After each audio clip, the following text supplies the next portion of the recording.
ठाकरेंच्या शिवसेनेचे नेते आणि उपनेते राज्यभर दौरा करणार आहेत। शिंदेंचा बालेकिल्ला असलेल्या ठाण्यातून 2 मार्चपासून हा दौरा सुरू होईल।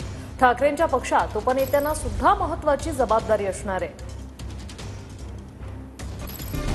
ठाकरेंच्या शिवसेनेचे नेते आणि उपनेते राज्यभर दौरा करणार। ठाण्यामधून 2 मार्चपासून ठाकरेंच्या शिवसेनेच्या नेत्यांचा दौरा सुरू होणार। संघटनात्मक बांधणी अधिक मजबूत करण्यासाठी पक्षातील नेत्यांची रणनीती।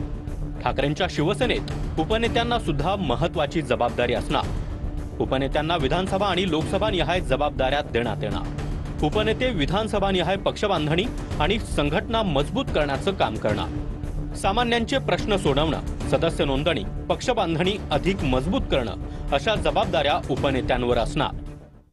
2 मार्चला शिवसेनेचे सर्व नेते ठाण्यात जाणार आहेत। टेंबी नाक्यावर जाऊन माननीय धर्मवीर आनंद दिघे यांना अभिवादन करून आम्ही पुढल्या कार्यक्रमाला जाऊ। सर्व शिवसेनेचे नेते मंडळ बऱ्याच दिवसांनी ठाण्यामध्ये आम्ही एकत्र जमतो आहोत। ठाण्यामध्ये संघटनात्मक बांधणीचं काम राजन विचारे यांच्या नेतृत्वाखाली सुरू आहे। त्या संदर्भात तिथे चर्चा होईल।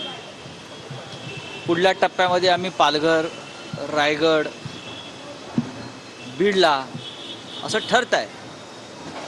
पण ज्या बैठका सध्या सुरू आहेत त्याचा भर हा पूर्णपणे संघटनात्मक बांधणीवरच आहे।